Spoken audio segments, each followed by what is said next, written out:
My name is Tamara, and I had just turned 22 when I got my degree in business administration. Throughout my college years, I'd been fortunate enough to live in my grandmother's old apartment, well, technically my father's now, since he inherited it after she passed away 3 years ago. I only had to cover the utility bills, which I managed by working part-time at Luigi's, an Italian restaurant just 2 blocks away. It wasn't always easy juggling work and studies. There were plenty of nights when I'd come home exhausted, feet aching from waiting tables, only to face hours of studying for exams or writing papers. But I made it work, because that's what responsible adults do. The graduation dinner at my parents' house seemed perfect at first. Mom had outdone herself with the cooking, as usual. My younger sister Emily, 17 at the time, kept making jokes about how she'd miss having me help her with her homework. A handful of relatives came too, Aunt Sarah and Uncle Bob, my cousins Mike and Jenny, and my grandmother from my mom's side. They were all congratulating me and sharing stories about their own college days. But after the relatives left, everything changed. Mom cleared her throat in that way she always did before saying something uncomfortable, and my stomach instantly knotted up.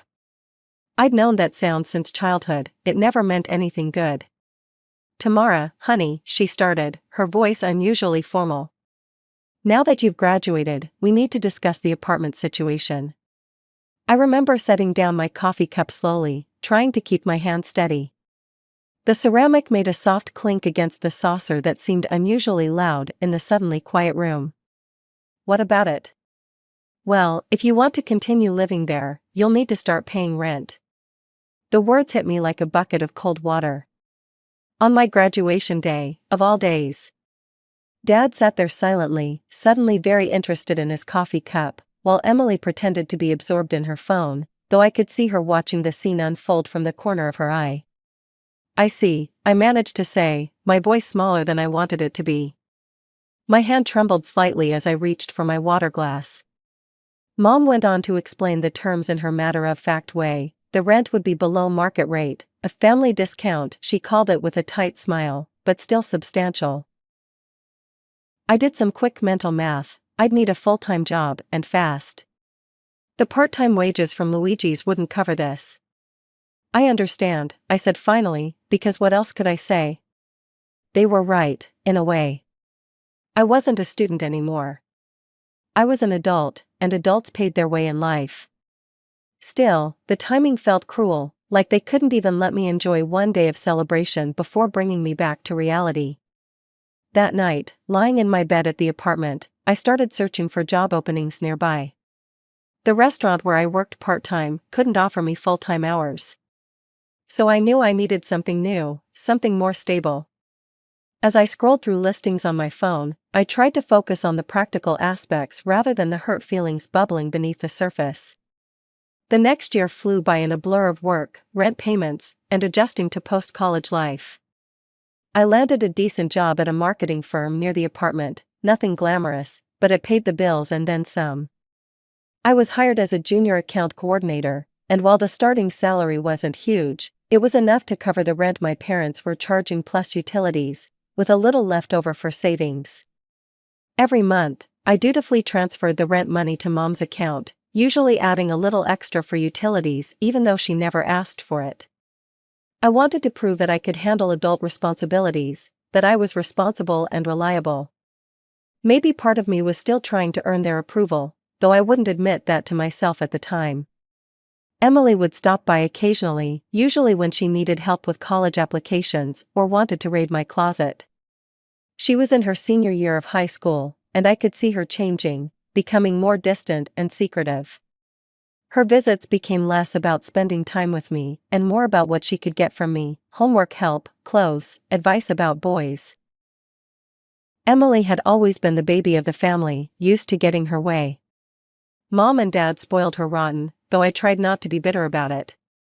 They'd never made her get a part-time job like I had, never pushed her to be independent. She started dating Jason around this time. He was a year older than her, working part-time at the mall's electronics store. The first time she brought him to my apartment, I wasn't particularly impressed. He seemed nice enough, but there was something about him that set off warning bells, Maybe it was the way he talked about getting rich quick, or how he seemed to expect everyone to take care of him. Then came the phone call that would change everything. "Tamara, you need to come over right away." Mom's voice was tight with tension. "It's important." I assumed it would be about Emily's college plans. She'd been waffling between several schools, and I figured Mom wanted my input. Maybe they needed help with financial planning or wanted to discuss scholarship options. Emily had decent grades, not spectacular like mine had been, but good enough to get into a state school. How wrong I was. When I arrived at my parents' house that evening, the atmosphere was strange. Mom and Dad sat rigidly on their usual spots on the couch, while Emily perched on the armchair, looking smug? That was the only word for it. "Sit down, Tamara," Dad said, his voice gravelly. He looked older somehow, tired in a way I hadn't noticed before. I sat on the edge of the ottoman, my heart pounding. Whatever this was, it wasn't about college applications. "Emily is pregnant," Mom announced without preamble. I sat there stunned, trying to process what I'd just heard. My 18-year-old sister was pregnant by her part-time mall employee boyfriend. I noticed Mom's hands twisting in her lap, a nervous habit she'd had since I was little. "There's something else we need to discuss," Mom said, straightening her back and smoothing her skirt. "Emily and Jason will need a place to live, they'll be moving into the apartment." I felt like I'd been slapped. The room started spinning slightly, and I had to grip the edge of the ottoman to steady myself. "Excuse me? You'll need to move out," Mom stated matter-of-factly, as if she were telling me about the weather. "Emily and Jason need somewhere to start their family. It's the perfect solution, really. The apartment is already furnished, it's in a good neighborhood, and it's close to Jason's parents." I looked at Emily, who was examining her freshly painted nails with a satisfied smirk. She didn't even have the decency to look uncomfortable about kicking her own sister out of her home. She was wearing my old sweater again, I noticed absently, the one she'd borrowed last month and never returned. "I'll need time to find a new place," I managed to say, my head spinning. The thought of apartment hunting while working full-time made my stomach churn. "A week should be enough." "Oh, and Tamara," Mom added, as if she'd almost forgotten something trivial. "Like asking me to pick up milk on my way home. You'll still need to continue paying the rent."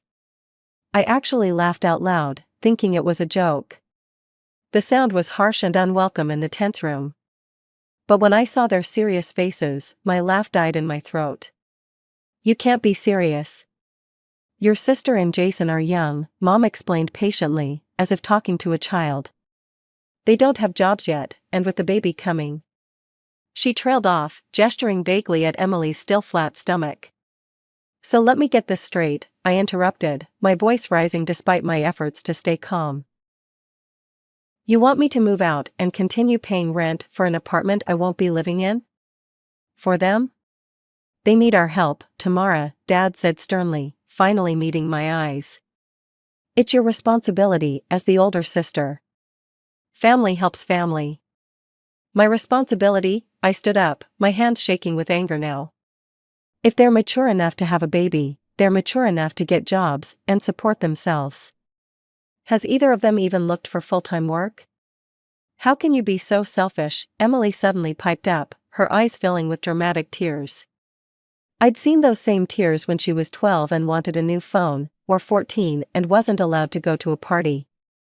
"I'm going to be a mother. Don't you care about your niece or nephew?" "You're being very ungrateful," Mom said coldly. "After everything we've done for you." "Ungrateful? I've been paying rent for the past year. I've been working since college. And now you want me to support two perfectly capable adults who got themselves into this situation? I'm not paying a single cent for them. If you want to enable this, that's your choice. But count me out." I walked out of that house, with their shouts of ungrateful and selfish following me to my car.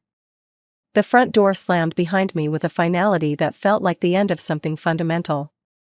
I didn't wait a week. That very night, I started packing my things, tears streaming down my face as I sorted through 4 years of memories. Fortunately, I had some savings. All those extra hours at work were finally going to pay off. I'd been putting aside money for a rainy day, and apparently, the storm had arrived. I found a small studio apartment across town and signed the lease the next day. It wasn't as nice as my old place, the kitchen was tiny, the bathroom needed updating, and the commute to work would be longer, but it was mine. As I packed, I made detailed lists of everything in the apartment, categorizing items by who had paid for them. The furniture my parents had provided stayed behind, the old couch from their basement, the dining table that had been my grandmother's, the bookshelf Dad had assembled when I first moved in. But the books that filled it, the clothes in the closet, and the kitchen items I'd purchased myself went into boxes marked with my name. My coffee maker, a splurge after my first bonus at work, my laptop, bought with 3 months of saved tips from Luigi's, my bed, purchased piece by piece, frame, mattress, bedding, over my first 6 months of full-time work, all the things I'd worked hard to buy went into boxes and straight to my new place. It took me 2 days to move everything. My boss was understanding when I asked for a personal day, though I didn't explain the full situation. When I was done, I drove past my parents' house and slipped the apartment key under their door. I didn't leave a note. What was there to say that hadn't already been said? A week later, my phone exploded with notifications. Mom was calling, her voice shrill with rage. "What have you done to the apartment?" she demanded. "It's empty." "Everything that was there when I moved in is still there," I replied calmly, focusing on keeping my voice steady. "I only took my own. I bought those things with my own money. Money I earned working while going to college. Maybe Emily and Jason can try doing the same." "You selfish little," the string of expletives that followed would have made a sailor blush. I'd never heard my mother use such language before. I hung up before she could finish. That night, sitting on my mattress in my new apartment, I cried for the first time since this whole mess started. I cried for the family I thought I had, for the sister who'd turned into a stranger, for the parents who'd chosen to enable her instead of supporting me.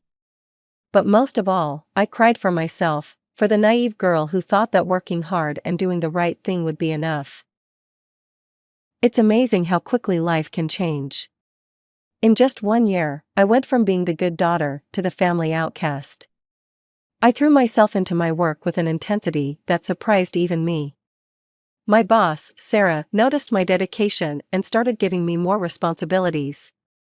When a major client needed someone to handle their social media crisis at 2 a.m., I volunteered.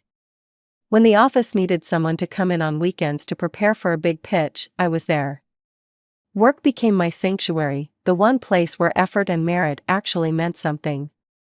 Soon, I was leading my own projects. The promotion came with a nice raise, enough that I could start looking for a better apartment. My tiny studio didn't feel so cramped anymore, but I had begun to dream bigger. I opened a savings account specifically for a down payment on my own place someday. No more renting from family or anyone else. Through mutual friends and social media, I heard bits and pieces about my family. Emily had given birth to a boy, my nephew, though I'd never met him. There were plenty of pictures posted online, a tiny face wrapped in a blue blanket, pudgy hands reaching for the camera, first smiles captured and shared with the world. Emily and Jason, still just engaged, playing house in my old apartment while my parents footed all their bills. Then one day, out of nowhere, an email popped up in my inbox. From Emily. My heart actually skipped a beat when I saw her name. "Hey sis," it read, as if the past year had never happened. As if she hadn't participated in kicking me out of my home. "Hope you're doing well. I heard you got a promotion, congratulations. I'd love for you to come visit and meet your nephew. He's such a precious little angel, and I know you'd love him. Plus, I've heard you're doing really well financially now." I should have known there was a catch. There always was with Emily. The next email arrived before I could even process the first one. A list.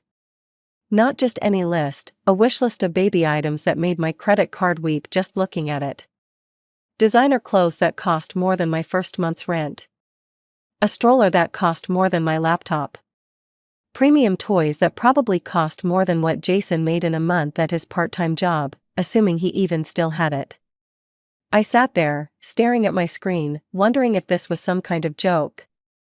After everything that had happened, after a year of no contact, this was how she chose to reach out? Not with an apology, not with any acknowledgement of what she'd done, but with a shopping list? "Are you working yet?" I wrote back, ignoring her list completely. The question was pointed, deliberate. Her response came quickly. "Oh, Mom and Dad are taking care of everything. They pay all the bills and give us spending money. Jason and I don't need to work right now, we're focusing on being parents. It's such an important job, you know?" Then came the kicker: "Actually, we're thinking of having more kids soon. Mom and Dad are such suckers, I mean, they're so supportive. They'll have to keep helping us if we have more babies. And we want a big wedding too, nothing cheap. Those old fools will pay for everything." I read Emily's email 3 times, each time feeling more disgusted than the last. My little sister had turned into someone I didn't recognize. Someone who called our parents old fools while happily taking their money. Someone who was planning to have more children just to keep the gravy train running. I didn't reply. What could I say? "Congratulations on being a manipulative mooch? How's the professional gold digging working out for you?" Instead, I closed my laptop and tried to forget about it. But the words kept echoing in my head: "Those old fools will pay for everything."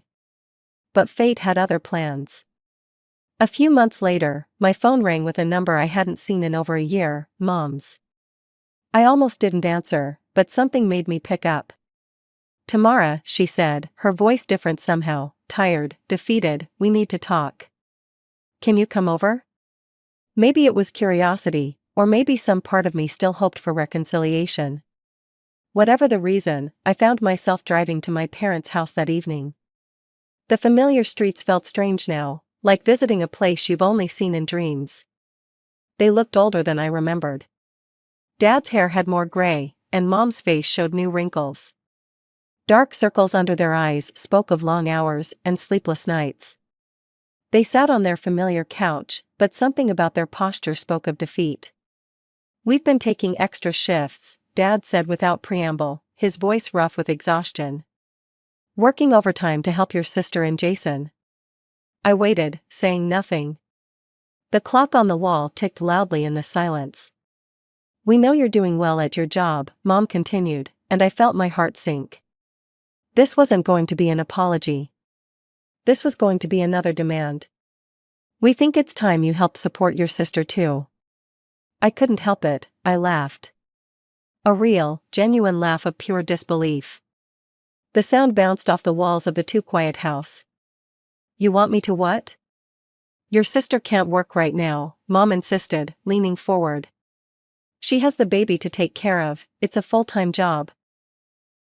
"What about Jason? He needs to help with the baby too." I looked at them, these people who had raised me, who had taught me about responsibility and hard work, who had pushed me to get good grades and work part-time through college. Now they sat here, making excuses for 2 capable adults who refused to support themselves. "Let me get this straight," I said slowly, carefully enunciating each word. "You're working extra shifts to support my sister and her fiance, who are both perfectly capable of working, but choose not to. And now you want me to help enable their laziness too?" Dad's face turned red. "You're being selfish and greedy. If you don't help support your sister, consider yourself disowned." "You can't disown someone who's already gone," I said quietly, and walked out of their house for what I hoped would be the last time. The sound of the door closing behind me felt like the period at the end of a very long sentence. When I got home that night, my apartment felt like a sanctuary. I kicked off my shoes, made myself a cup of tea, and sat down at my computer. My hands were steady as I opened my email and found Emily's message from months ago, the one where she bragged about manipulating our parents, called them old fools, and outlined her plan to avoid work by having more children. I stared at it for a long moment, my cursor hovering over the forward button. Part of me felt like I was betraying a confidence, but then I remembered Emily had betrayed our parents' trust long before this. Without adding any message or explanation, I forwarded the email to Mom. Sometimes the raw truth is more powerful than any commentary. Mom didn't respond, but a week later, my phone rang. It was Aunt Sarah, Mom's sister, who had always been the family's unofficial news channel. "You won't believe what happened," she said, her voice thick with family gossip. I could picture her sitting in her kitchen, phone pressed to her ear, probably still in her nursing scrubs after her hospital shift. "Your parents kicked Emily out of the apartment." I nearly dropped my coffee. "What?" "Apparently, there was a huge fight. Your mom found out Emily's been mocking them behind their backs, planning to take advantage of them. They told her and Jason to get out and that they weren't giving them any more money." I listened as Aunt Sarah detailed the explosive confrontation. How Emily had screamed and cried, pulling out all her usual dramatic tactics. How Jason had stood there uselessly, looking like a deer in headlights. How Dad had finally put his foot down and told them they had 3 days to leave. According to Aunt Sarah, Mom had been eerily calm, simply saying, "We'd been played for fools long enough." After I hung up, I wasn't surprised when my phone lit up with Emily's number. I could predict the conversation before it even started. Tamara, her voice was thick with tears, the same fake crying she'd used since we were kids. "Can we stay with you? Just until we figure things out? Please, we have nowhere else to go." "No," I said firmly, surprised by how easy it was to say that single word. "You're just like Mom and Dad," she screamed. "You're all so selfish. We're family." "Family doesn't exploit family," I said quietly, and hung up before she could argue. Later, I heard through the family grapevine that Emily, Jason, and the baby had moved in with his parents. Apparently, his mother was a strict, no-nonsense woman who believed in tough love and responsibility. The kind of parent who didn't tolerate freeloading or manipulation. According to Aunt Sarah, Emily was miserable. Her mother-in-law made her follow a strict schedule, help with housework, and actually parent her child instead of passing him off to others. She had to do laundry, cook meals, and contribute to the household. Emily spent her days crying about how unfair it all was, how nobody understood how hard her life was. Life has a way of coming full circle. A few weeks ago, on my birthday, I was celebrating with friends at my apartment, not the tiny studio anymore, but a nice 2-bedroom place I'd bought with my savings and good credit. I'd invited a small group over for dinner and drinks, nothing fancy, just good food and better company. The doorbell rang during dessert, and a courier handed me a package. The return address made my heart skip a beat. It was from my parents. Inside was a silver photo frame, elegant but not flashy. I recognized it immediately. It was the kind of thing I'd admired once in passing during a shopping trip with Mom years ago. I'd been looking for something to display my college diploma and had commented on how beautiful it was, but the price had been way out of my budget at the time. With it was a card: "We're sorry, we miss you. When you're ready, we'd like to talk." The handwriting was Mom's, but Dad had signed it too. No demands, no guilt trips, just 9 simple words. I set the frame on my coffee table and stared at it for a long time. My friends asked if I was okay, and I honestly didn't know how to answer. How do you explain that a silver frame could feel like both an olive branch and a weapon? That was 2 weeks ago. The frame is still on my coffee table, and the card is pinned to my refrigerator. I see them every day, reminders of what I've lost and what might still be salvaged. I haven't called them yet. The hurt is still there, a dull ache that flares up when I think about everything that happened. I hear bits and pieces about Emily from relatives. She's still living with Jason's parents, still complaining about having to do chores and follow rules. Her mother-in-law makes her help with cooking and cleaning, and insists that Jason keep his full-time job at a local warehouse. They have to contribute to household expenses and save money if they ever want to move out on their own.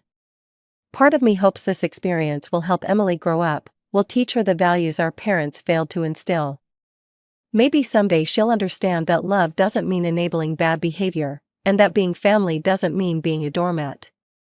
Maybe she'll learn that respect has to be earned, not demanded, and that responsibility comes before privileges. As for me, I'm doing well. My career is thriving, I just got another promotion and I'm managing my own team now. I have good friends who understand boundaries and respect independence. I'm learning to set healthy limits in all my relationships, personal and professional.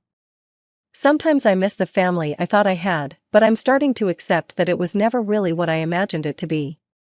The silver frame sits on my coffee table, both a reminder of what I've lost and a possibility of what might be rebuilt, someday, when I'm ready. When the hurt has faded enough for forgiveness to take root. When I can look at my parents without seeing the people who chose to enable my sister's worst behavior over supporting my independence. But for now, I'm focusing on my own life, my own growth, my own journey. My apartment is slowly becoming a home, filled with things I've chosen and earned. I'm planning a vacation for next month, my first real one since college. I'm thinking about getting a dog. Small steps toward building the life I want, not the one others tried to force me into.